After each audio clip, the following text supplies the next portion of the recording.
Under world అన్న, gangs అన్న, gangsters అన్న రామ్ గోపాల్ పేరు గుర్తొస్తుంది. ఆయనకి బేసిక్ గా క్రైమ్ అంటే ఇష్టం. క్రిమినల్స్ ఎలా ఆలోచిస్తారు ఏంటి. నాకు 20 ఏళ్లుగా తెలుసు ఇండియాలో జరిగిన ప్రతి క్రైమ్ లో ఎవరు ఎందుకు చంపారు, విట్నెస్లు ఎవరు, వాచ్మన్ పేరేంటి, అటు చెల్లి పేరేంటి చెప్తారన్న. Too much too much.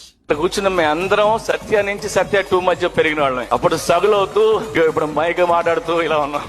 ఆయన దగ్గర పనిచేసిన ఒక 40 మంది డైరెక్టర్లు అయ్యాం. గవర్నమెంట్ కావచ్చు, ఎంతమంది యాక్టర్లు, ఇలా రకరకాల 100 మంది ఉన్నారు. మొన్న ఒక ఇన్కమ్ ట్యాక్స్ ఆఫీసర్ ని కలిసాను. రామ్ గోపాల్ ఎక్కడ ఆయన అడిగారు. ఆయన బాంబేలో ఉంటారండి అన్న. ఆయన ఇన్కమ్ ట్యాక్స్ ఎగ్గొడుతున్నారని చెప్పారు. సార్ ఆయనకి ఇన్కమ్ ట్యాక్స్ కట్టాలని తెలియదండి, ఎగ్గొట్టడం మరి పక్కన పెట్టండి. ఆయనకి జోబులో డబ్బులు ఎంత ఉన్నాయో తెలియదు, బ్యాంకులో ఎంత ఉన్నది తెలియదు. ఆయన అడ్డం పెట్టుకుని బతికిన మేమందరం 100 కోట్లు ట్యాక్స్ కడుతున్నాం. మేమందరం ఆయన ఇచ్చిన గిఫ్టే ఆయన వదిలేండి అని చెప్పా. సరిపోయారు ఇద్దరును.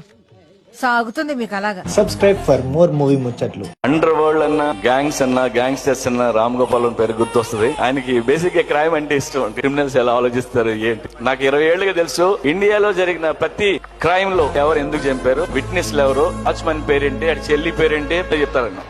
Two much too much. కూర్చున్న మేము అందరం సత్య నుంచి సత్య టూ మధ్య పెరిగిన వాళ్ళం. అప్పుడు సగులవుతూ ఇప్పుడు మైక్ మాట్లాడుతూ ఇలా ఉన్నాం. ఆయన దగ్గర పనిచేసిన ఒక 40 మంది డైరెక్టర్లు అయ్యాం. గవర్నమెంట్ కావచ్చు, ఎంతమంది యాక్టర్లు,